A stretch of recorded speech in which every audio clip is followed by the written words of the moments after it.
देखिए, तूफान सिर्फ हवा और बारिश का ही नहीं होता।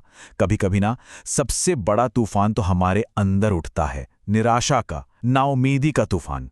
तो आज चलिए एक ऐसी ही कहानी को समझते हैं जहां घने अंधेरे को चुनौती देने के लिए सिर्फ एक मोमबत्ती जलाई गई।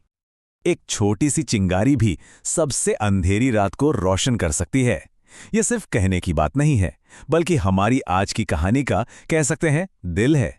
ये हमें याद दिलाती है कि बड़े बड़े बदलावों की शुरुआत भी अक्सर एक बहुत छोटे, लगभग ना दिखने वाले कदम से ही होती है। तो कहानी शुरू होती है एक ऐसे माहौल से जहां सब कुछ बिल्कुल अंधेरे में डूबा हुआ है और एक बहुत बड़ी चुनौती सामने खड़ी है।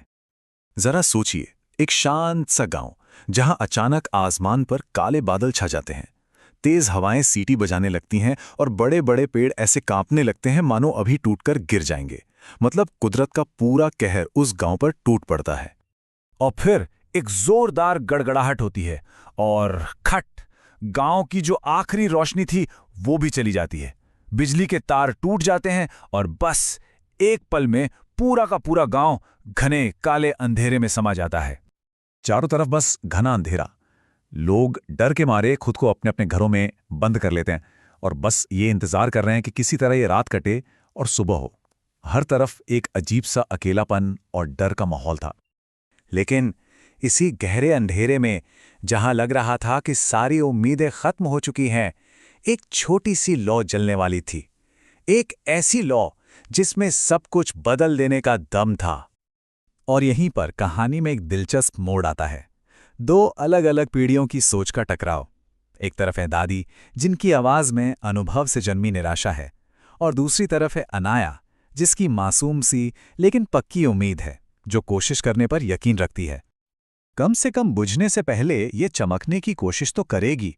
यह सिर्फ एक लाइन नहीं है, ये तो जीने का एक पूरा फलसफा है। यह हमें सिखाता है कि जीतना हमेशा जरूरी नहीं होता, लड़ना जरूरी है, कोशिश करना जरूरी है, भले ही नतीजा जो भी हो। और अनाया ने मोमबत्ती जला दी। वो लौ कांपी, हवा में नाची, ऐसा लगा कि बस अब बुझी, लेकिन वो बुझी नहीं। ये उस छोटी सी लौ की जिद को दिखाता है, जो उस गरजते तूफान के सामने भी डटी रही। तो सवाल ये है कि एक अकेली मोमबत्ती क्या तूफान को रोक सकती है? शायद नहीं, लेकिन उसकी रोशनी में एक ताकत होती है, वो फैलती है। चलिए देखते हैं कि कैसे इस एक लौ ने पूरे गांव में रोशनी की एक जंजीर बना दी। तो ये बदलाव हुआ कैसे? देखिए, सब कुछ एक साधारण सी चिंगारी से शुरू हुआ।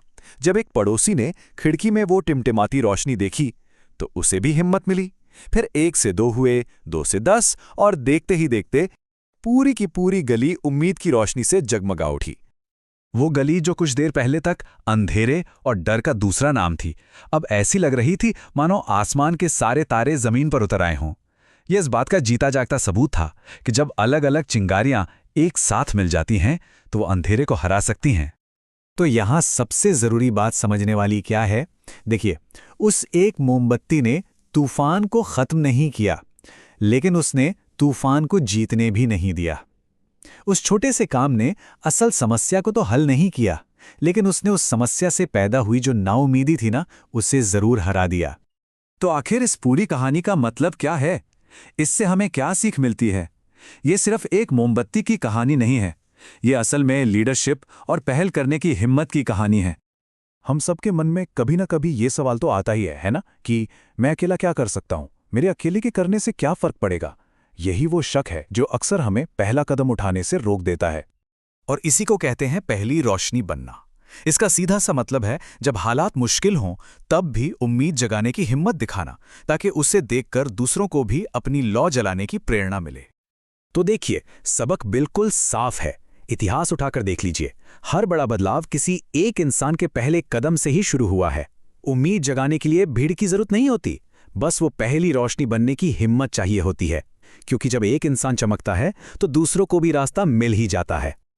और ये जो बात है ना, ये हिम्मत की परिभाषा ही बदल देती है। असल मकसद तूफान को रोकना नहीं है, बल्कि उसके बीच से गुजरने के लिए रास्ता रोशन करना है। ये सिर्फ जीत के बारे में नहीं है, ये मुश्किल वक्त में डटे रहने के बारे में है। और आखिर में बस एक सवाल सोचने के लिए छोड़ जाते हैं। अपनी दुनिया में ऐसा कौन सा तूफान है जो अपनी पहली रोशनी का इंतजार कर रहा है? क्या पता वो रोशनी जलाने का वक्त अब आ गया हो।